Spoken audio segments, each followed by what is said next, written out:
Hello, everyone. Welcome to our final virtually unlocked webinar series. I'm very happy to be hosting our session today. We have a great lineup of presenters who have kindly shared their time with us. We're about to learn a lot about fantastic resources that we could use in the classroom, and I'm personally very excited to learn more. So, without further ado, I'm very excited to introduce our very first presenter, who is Elaine. Elaine is the Senior Education Museum Associate at the Asia Pacific Peace Museum and Alpha Education. Elaine Law is an educator specializing in history, peace education, and interdisciplinary learning. With over a decade of experience teaching in both New York City and Toronto, she has developed project-based inquiry-driven curricula that engage students in critical thinking and historical literacy. Elaine holds a Master of Education in Educational Leadership and Policy from the University of Toronto and a Master of Arts in Teaching Social Studies from Columbia University. She has worked extensively in secondary, post-secondary education, including as a professor at George Brown College. Her work emphasizes the role of museums as dynamic learning spaces that foster active engagement with history. Through research, mentorship, and community building initiatives, Elaine is committed to integrating experiential learning into social sciences, humanities, education. So that is Elaine, and I'm very excited to learn from you, Elaine. I've personally been to the museum. If you folks are in town close to Toronto, please come visit. It's just a phenomenal space, and we're about to learn more about it right now. So I'm going to go ahead and pass the time to Elaine. Okay, thank you. Hi, everyone. Again, my name is Elaine Law. I'm the Senior Education Museum Associate at Wong Avery Asia Pacific Peace Museum. So it's the museum arm of Alpha Education. Since 1997, we're a nonprofit learning center that really focuses on peace building through learning about World War II in Asia. So I'm excited to be here, and thank you guys for being here. And I'm just really excited to be part of this community of educators tonight. So today I'm going to talk about museum education, and I want to begin with a story from our History plus Art equals Peace program, or HAP for short, as we call it. It's a government-funded three-part program, so two classroom visits and one museum-based learning experience. In the first workshop or session, Escalating War, with one grade 10 student, Yevon. I meet Yevon and politely uninterested, respectful, but clearly thinking about something else or counting down something. In the first workshop, we really pushed students back into history through ethical dilemmas and testimonies and photos and first-person accounts of the atrocities of World War II in Asia. And by the second workshop, Humanity Remembered, we're a little bit more familiar with each other, and we pivot the students towards peace and humanitarianism. We highlight victims and survivors and advocates, and we ask the students to evaluate the actions that people have taken in the past to make change, and hopefully to use those ideas for their own communities. Everything really shifts for Yevon, I think, during the museum visit. One of the spaces that the students enter in is about massacres. We focus a lot on the three massacres: Nanking, Sukching in Singapore, and Manila. When you walk in, when the students come in, it's a physically darker space. You go into the basement, actually, and there's exposed wall, and it represents the walled city of Nanking and during the massacre, where people physically couldn't escape. So students like Yevon enter and they pause, and you can see that kind of jaw-dropping moment when they see not just like the space, because it is a harder history, but also it helps resonate with them with something that they didn't know was missing. So museum-based learning lets students inhabit a new space and history very differently, and it complements everything that educators are doing in the classroom and with the textbooks and other sources. So after these three workshops in the inquiry, students are asked to create a art piece about peace building using a series of prompts that we provide them. And here on this first slide, you can see Yevon's called Game of Wars. And I wanted to highlight part of his artist statement. My artwork presents tanks, planes, and soldiers arranged across a gold and black chessboard. So symbolizing how war transforms human lives into expendable pieces. The figures don't have faces. They stand for how war takes away identity and humanity. The board suggests an invisible system of power where choices are made far from the battlefield. So this theme recenters history on the human experience and empathy, and it's really central to Alpha education and the museum's work. And for me, this is kind of the moment looking at the students' work that really captures the heart of today's conversation. So we ask questions like, how do we teach history not just to inform, but to ignite curiosity and empathy? And how do we help students see themselves as participants in shaping peace today? So what's missing and why it matters? It's the limits of the usual framework. So most students in North America learn World War II in Europe and the US. So we think about the Holocaust, Pearl Harbor, and the atomic bomb. Even these stories are often told through American or European lenses, militarism, politics, economics. This is how I used taught too as well. But what happened in Asia is missing. So across Asia, Nanking, Manila, Singapore, hundreds of occupied towns, stories of forced labor, displacement, gender-based violence rarely make it to the textbooks. And these lesser known histories matter a lot because they help us or they teach us about things that we can use for a world without war. So why museum education helps? Museums really offer new ways of engaging with the material. So historically, actually, museums started with objects and kind of like, hey, look at me, look at the things that I've had. But today, or since the 90s, actually, there's been a shift in museum education that's focusing more on the human experience. So why it matters for students specifically today is because museums widen the frame and students develop critical inquiry, empathy, and moral awareness. So in these workshops that we have, they begin identifying how dehumanization take root and what interrupting it looks like in their own communities. So for me and museum education, the goal is not more content, but the goal is more capacity building around curiosity, interpretation, compassion, and responsibility. Museums offer a great place to also for multi-perspectivity. It's a catalyst for inquiry. So museums, naturally support multi-perspectivity in both content and in learning. So here's an example of what we have done at the museum and through HAP. Here's the Statue of Peace. It's an art installation that honors the grandmas of the Japanese military sexual slavery. And it really sparks dialogue and remembrance. At the museum, when the students come in, I always just for, informal, like for my own personal use, ask them what they think about this empty chair specifically, or why they decided that these artists decided to have an empty chair in her installation, which is located all throughout the world and in Toronto. So their responses vary so much. You'd be surprised. That makes you really think about the different things they have said. It's a sad story, right? Some have said the opposite in terms of saying it's an invitation to sit with her, to be with her. Some have said stuff like, it looks like her old self. She isn't there anymore. Well, through this, students discover that history isn't one story, but many stories put together. So it's just not one interpretation. And our HAP model works because I think it's simple and replicable.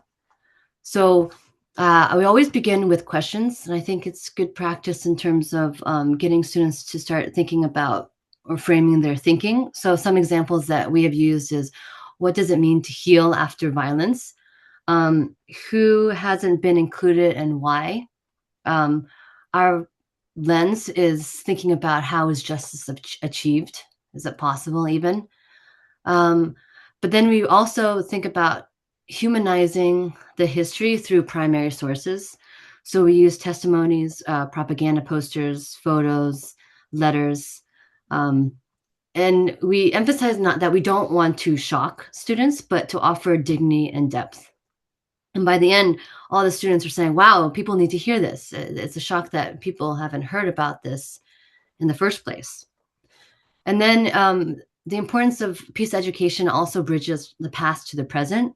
So we ask towards the end of the workshops, what's the responsibilities of governments? What's the responsibility of communities and individuals? So they really connect it to questions of like current civic issues and politics, media, and global relations. And most importantly, we think that participating and coming to museums is a process thinking as is an action in itself. So not big actions, maybe small, meaningful ones, even a reflection, a drawing, a letter, a mini exhibit, for example, which we're having soon. That's going to summarize all of the HAP artwork. So creating this history through the museums really builds awareness and hopefully agency in the people. And again, participating in the workshop is a peace action. So I'd like to close with another student artwork from the same program. This was, it's called A Gift of Peace by Felix, also grade 10. The two other soldiers, can you guys see this picture? The picture's not showing. Not showing. Okay, sorry. Um, Let me just stop sharing and then come back. Well, let's see. It's an art piece that I wanted to end on.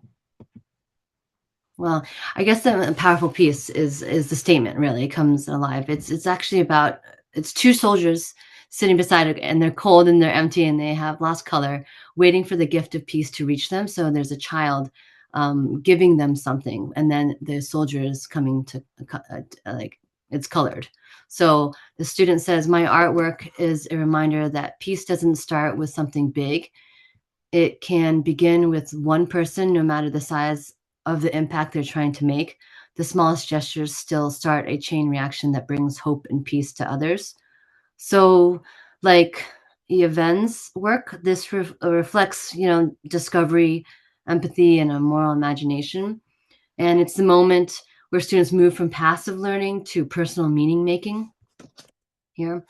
And that's what peace education offers, and that's what museum-based learning can support. So having a specific target or a point of view is really important for us.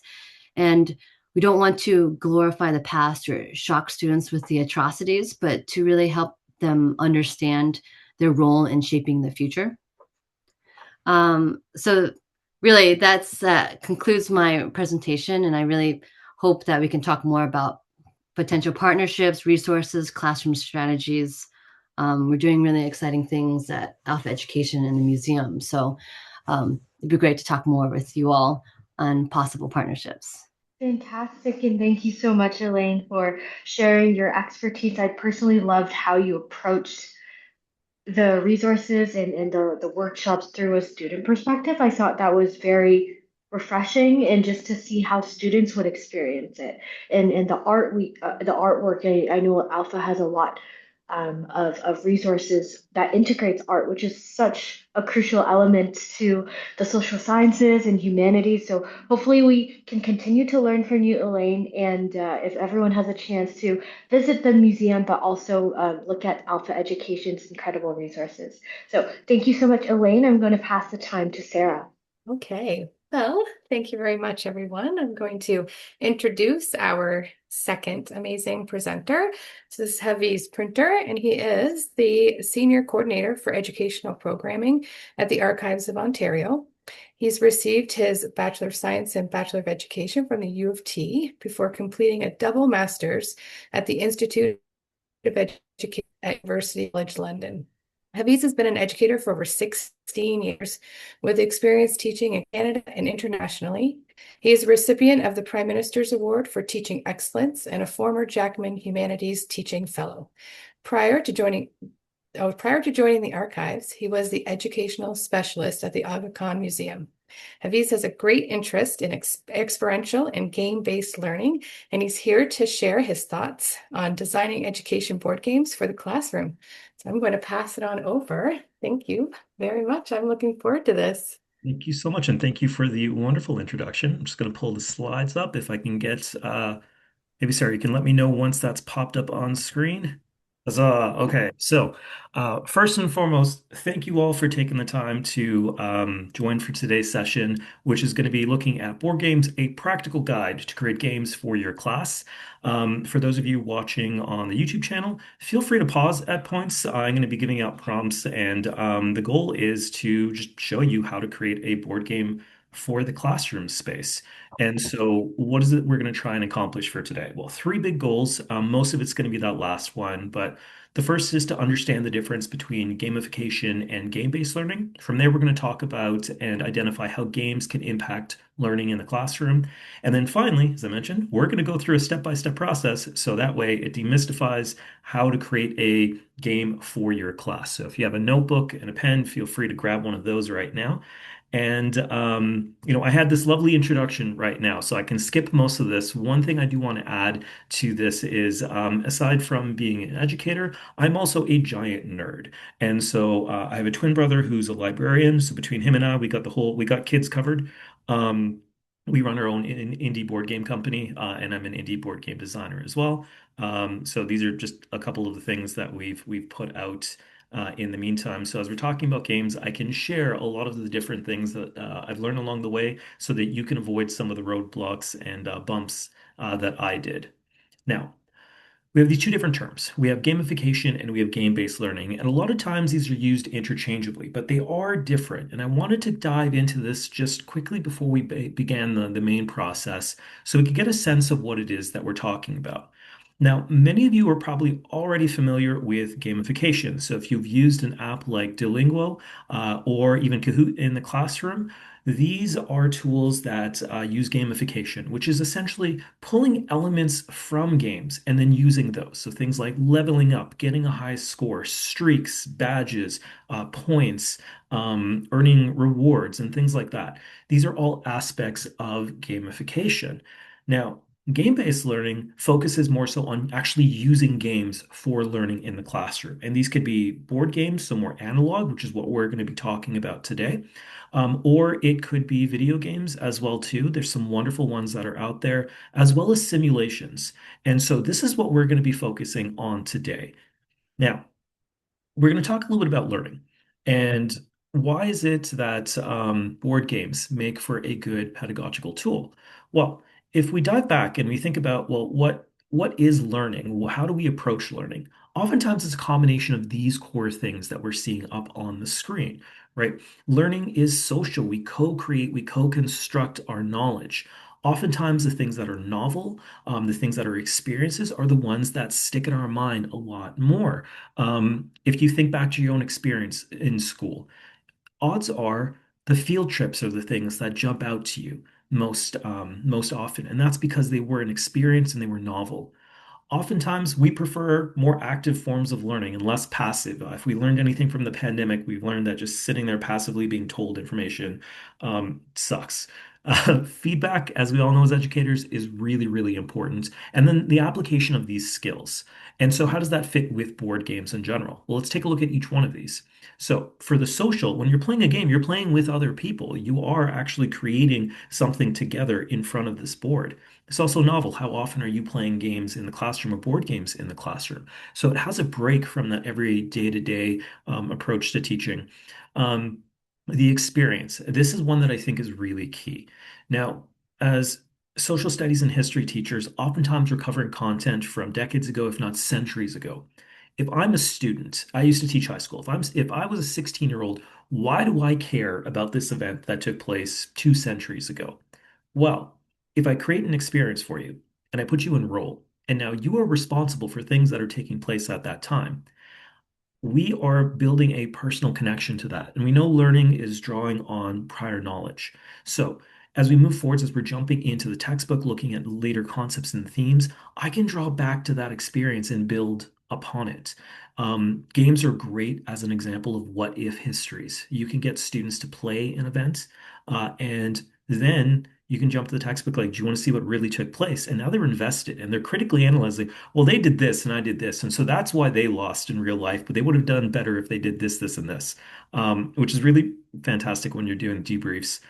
It's active, right? You're holding things, you're manipulating things, you're moving things around, you're paying attention to different people as the game is going along. The feedback is also really fun in this instance because if you do something dumb in a game, you will realize very quickly that that was dumb. And that is on you, right? You decided to go and attack this one person who has all of the military.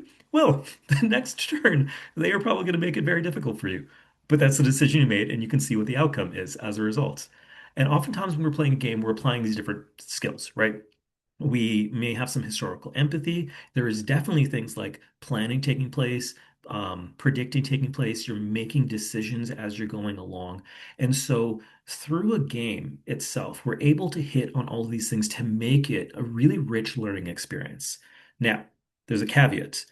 This is not one of those presentations that we tend to get during PD days where it's just like, do this in every single class, regardless of the content and the topic, and it will solve all of your problems. Game-based learning is not a panacea.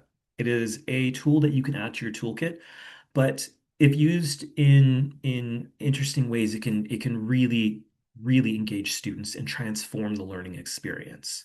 So before we get going, I do want you, for those who are joining live, to share in the chat, just so I have a general sense. What are some of your favorite board games or card games? And we'll take a look at what's coming through. I'll share a couple of them.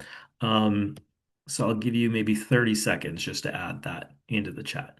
We're getting a whole gamut of them. We have games like Scrabble, so we have word games, chess and backgammon, so very strategic games, terraforming Mars, as well as Risk, Axis, and Allies, Diplomacy. Diplomacy. So for those of you watching or don't know, diplomacy is the game that you would want to play if you want to end all your friendships. Like it makes Monopoly seem like, oh, and Monopoly just popped up.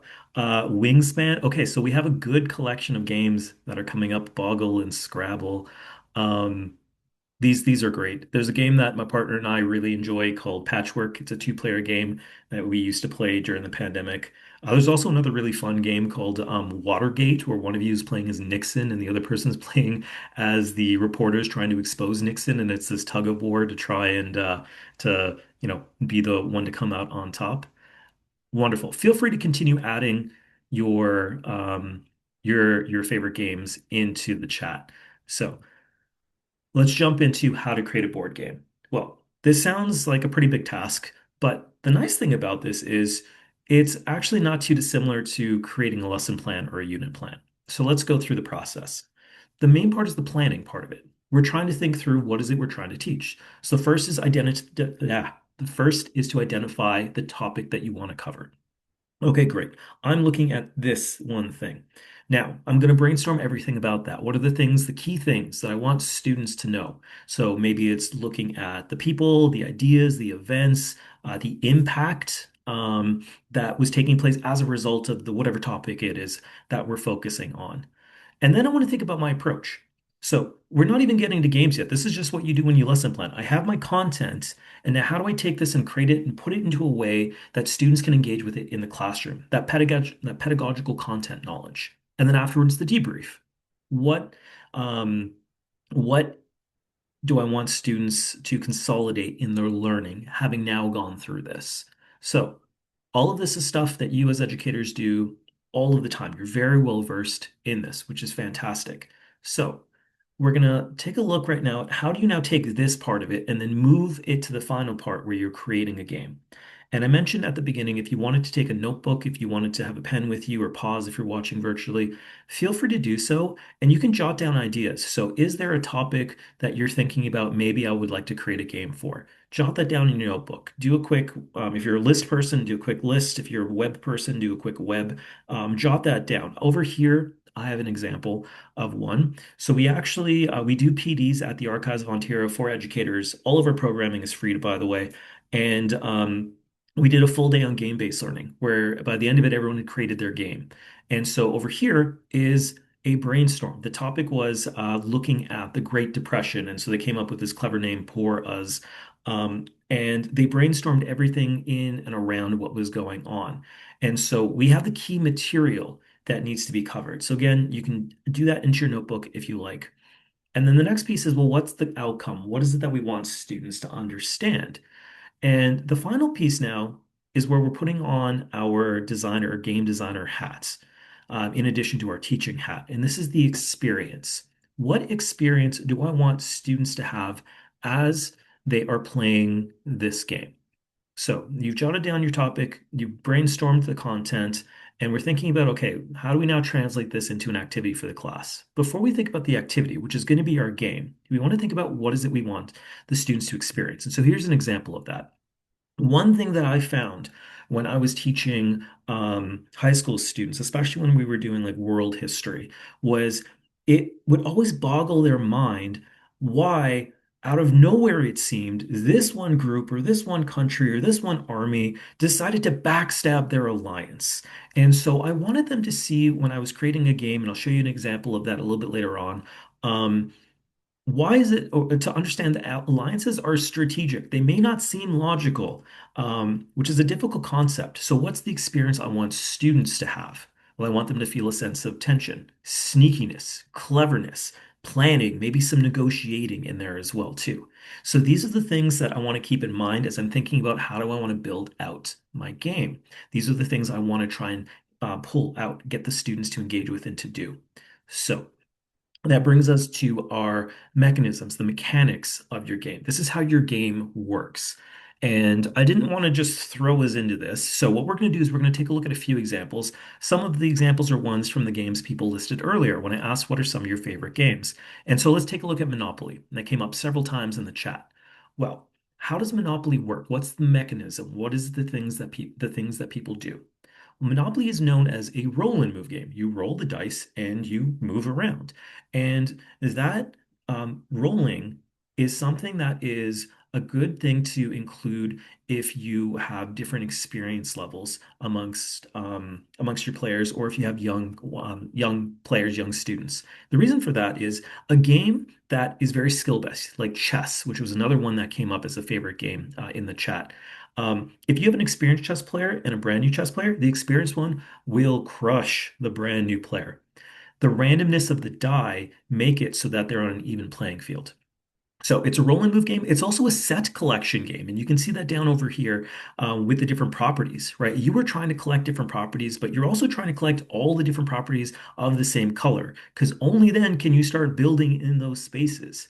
And it's also an area control game. This is essentially this map that we have. So if someone lands in your area, they now owe you money. So it makes sense for you to try and control as much area as possible.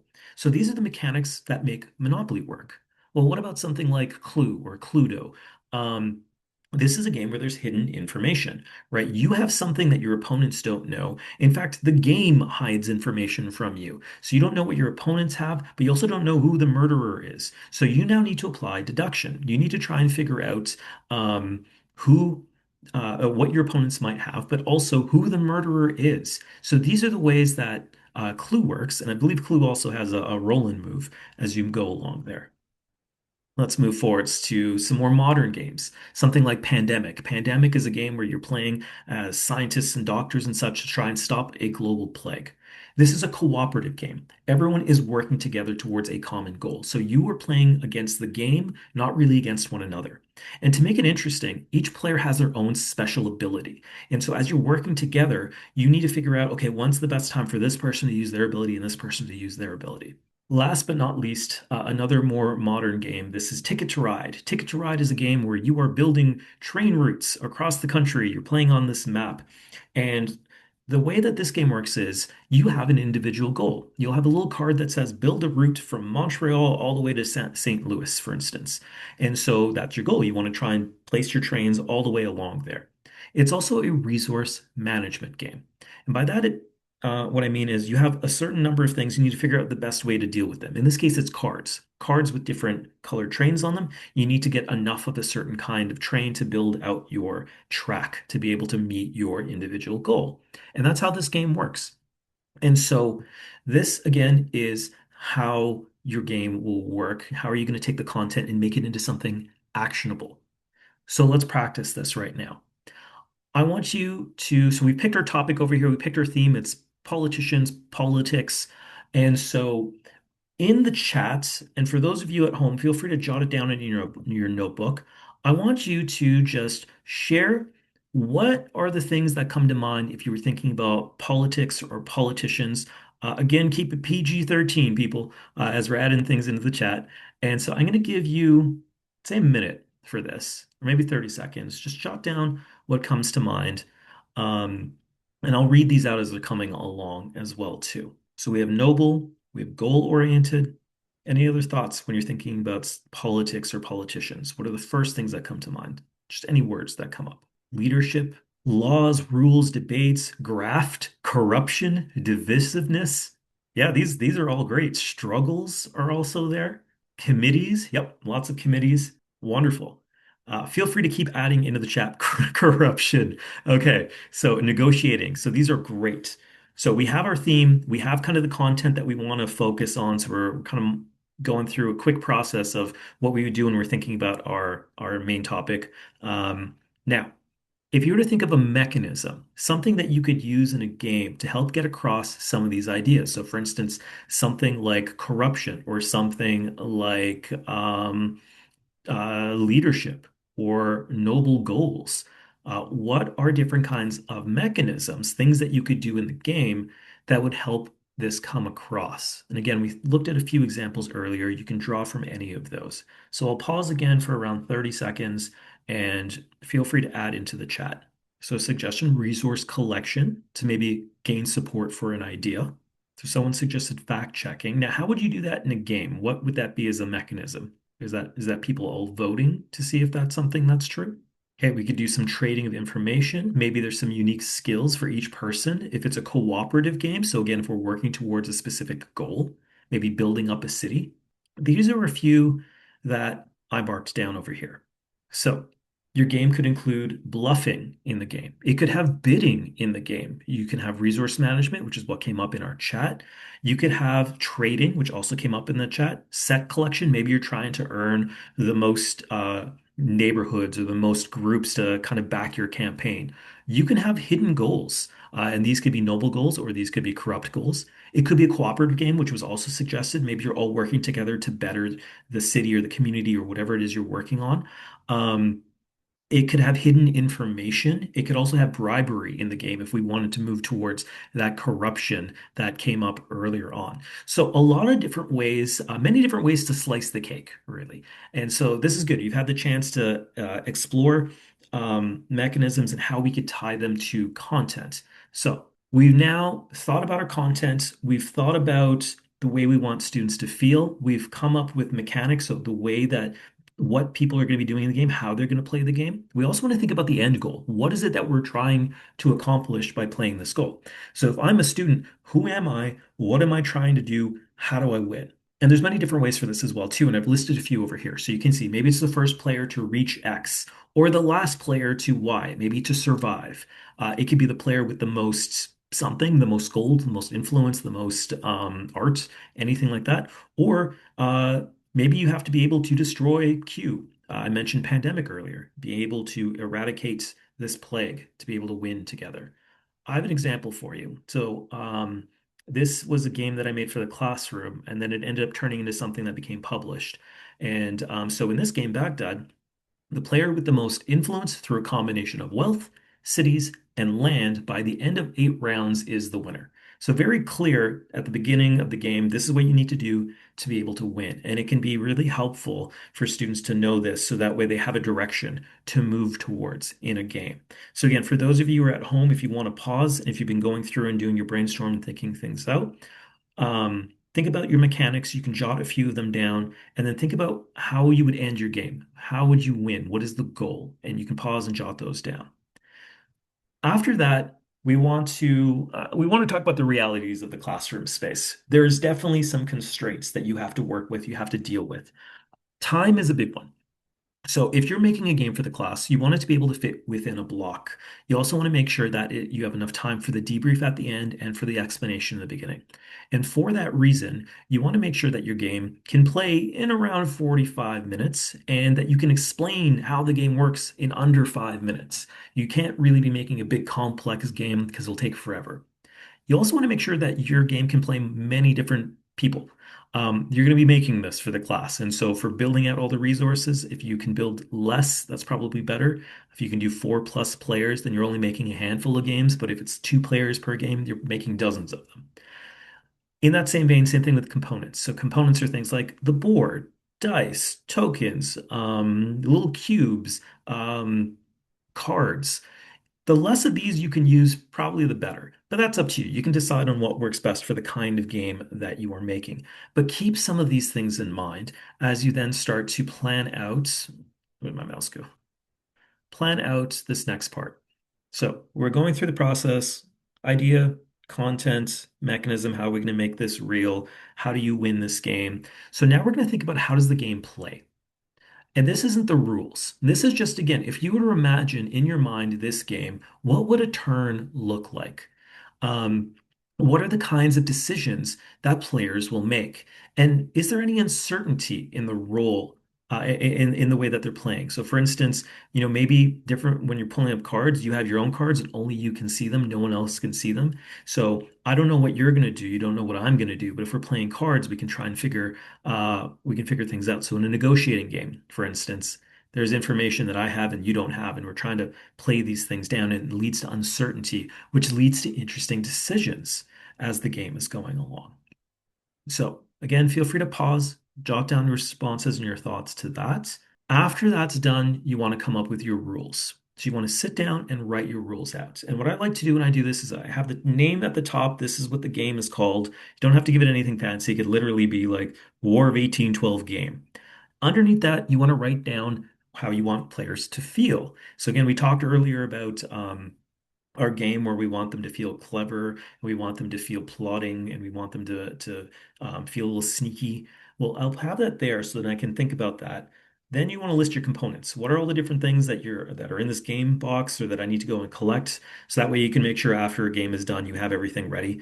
And before when you're setting up, what does setup look like? So you can get rid of, you can take care of that really quick. And then finally, what does a turn look like? On a player's turn, they'll do X, Y, and Z, and then it ends. And then finally, your end, the scoring and the end goal and all of that. So that would be your flow when you're writing your rule book. And again, you want it to be short. You want it to be a quick teach. You don't want it to end up like what we're seeing on the screen over here, where by the time the rules are done, everyone is also done. Finally, we get to the main piece, which is actually building out your game.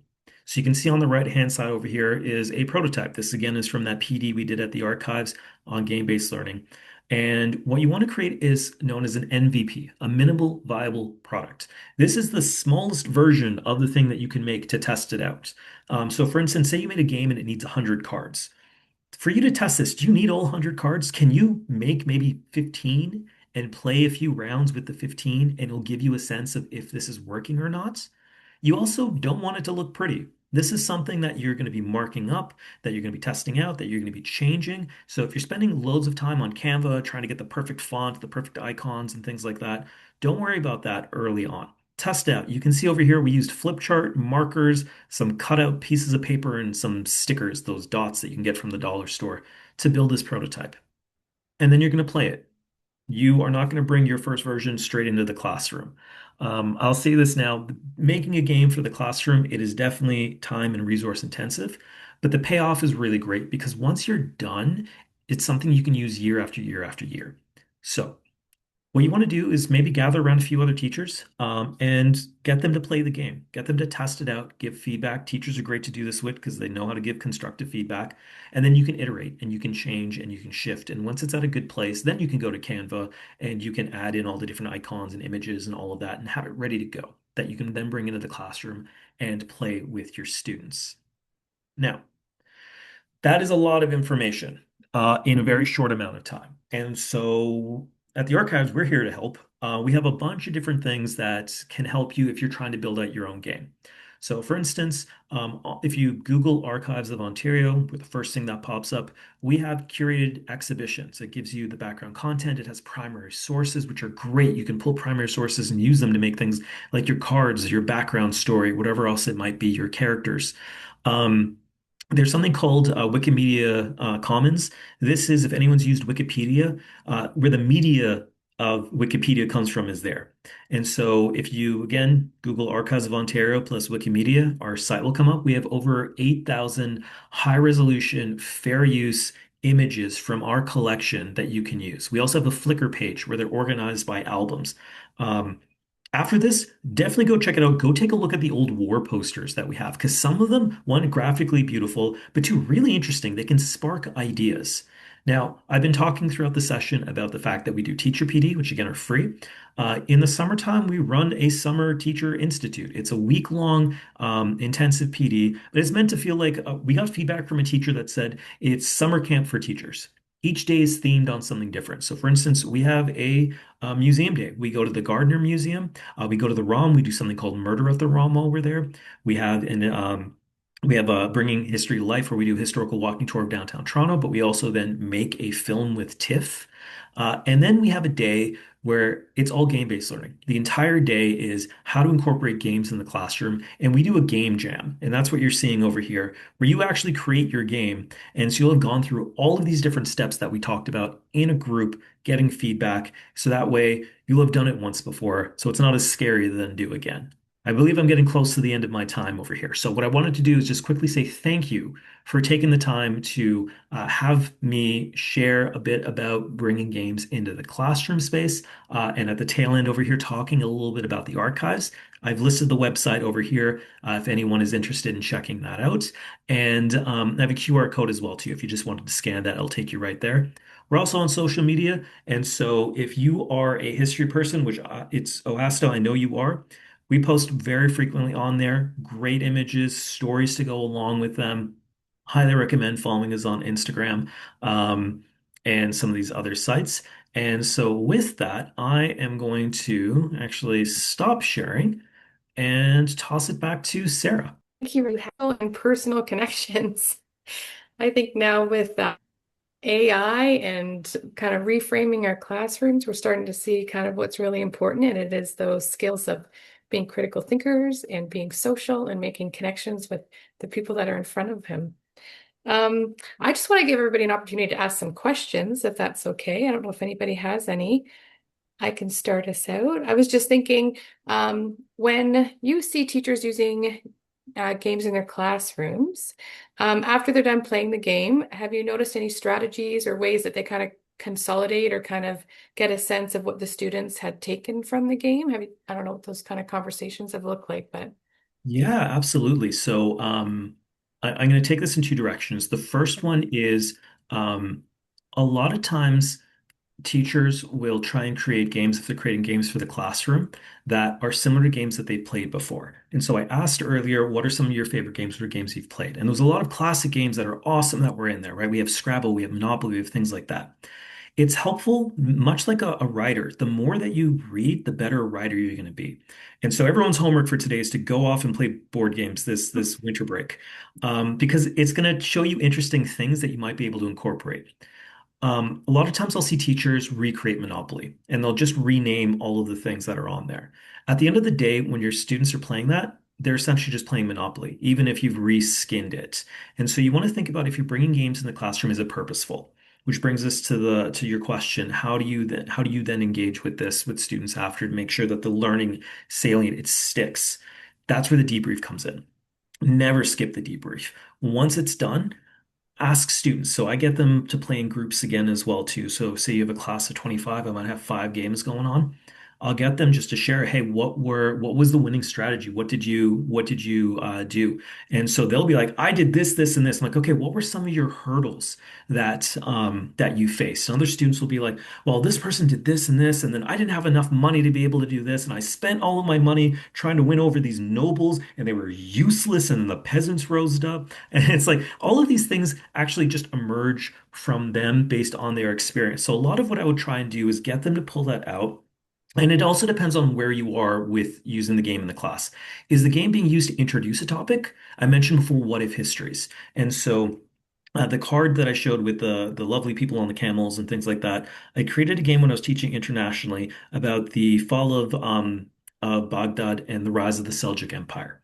And so we actually played that game before we jumped into the unit. So each player, they took on different empires. So one was the Abbasid unit, one was the Seljuks, there was another group that was the Fatimids. They had a leader, they had their own asynchronous ability, and their goal was to, again, try and take over as much control of the map through buildings and land and money and stuff like that as well, too. And so when we finished playing the game, they were already introduced to certain concepts. They were introduced to the geography because we played on a map. They were introduced to this idea of the movements and shifting of borders. They were introduced to the peoples as well too, these empires that we're going to be looking about and learning about. The asynchronous ability was based on a historical figure. So this was that leader at that time. So that was already in their mind.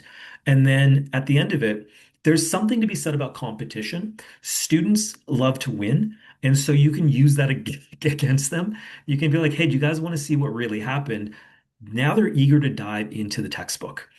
They want to read what took place. And I mentioned earlier, then they're comparing what they did to what actually happened in real life. So that's if you're doing it to introduce. If you're doing it somewhere in the middle or to end off, you might want to think about getting them to make connections. So you did this just now.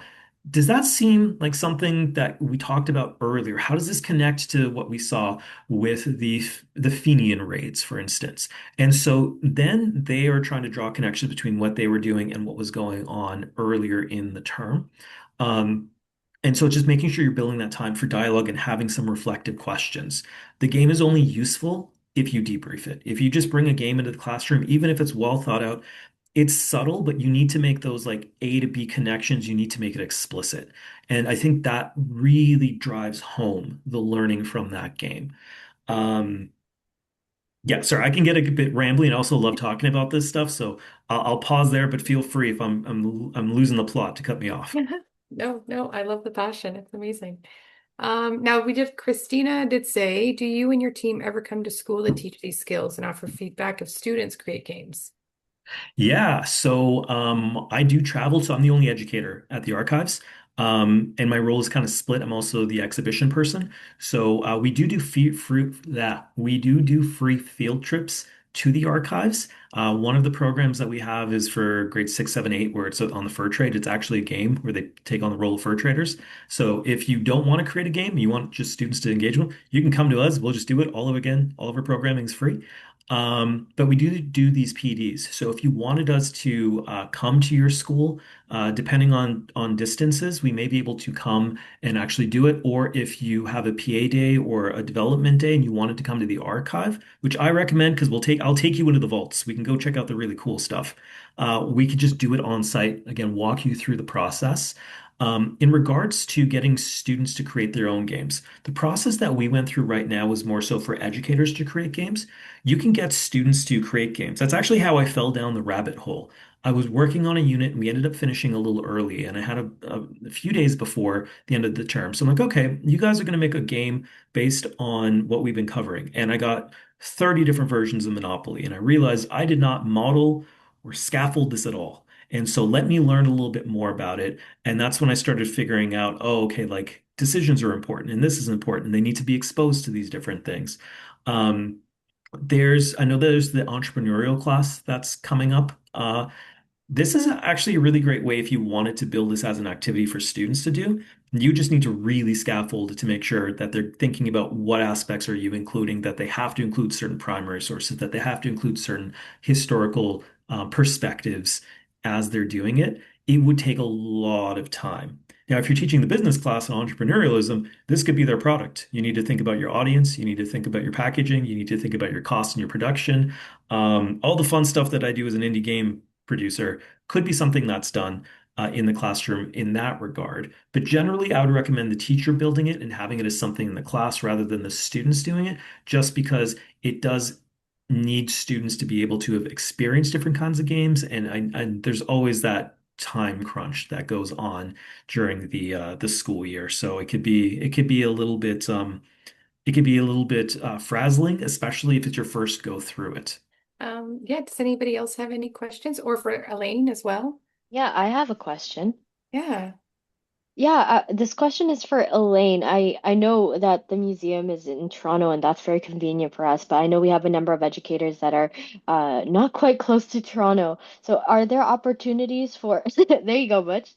Opportunities to get experience the museum from afar just because I know that there's so much to offer. Yeah, thank you so much for asking. Actually, we're working on a couple of things that can be offered. We're working on a digital museum right now that should be released in a year. So that's really exciting because it will be in the same lens, but with the same content. And then we're also going to be embarking on a museum in a box. So that will take place and that you could check us out on but as of right now, we're still working on the logistics. And so it should be released in the coming year. Not sure if there's any more questions Oh, or do you have connections to Indigenous people at the museum? Yes, actually, we do have a section. Generally, the museum is for 14 and above just because of the content, but we do offer workshops at the museum for seventh and eighth graders because we have a section of Canada at War. And so there we actually embark on the history of Canada and talking about the treatment of the different groups, so including the Indigenous people and how veterans have also worked with Indigenous groups to demand change in the government. So yeah, a lot of people actually draw connections when they look at the gallery space. A okay. simple question for you, Elaine. Where is the physical space? Oh, Like it's where are you at? Scarborough. Okay, thank you. Well, I do want to thank both Elaine and Heavies for giving us their time tonight and their expertise, as well as their continued dedication and passion. I'm excited to look at resources, follow on Instagram, obviously, and I'll have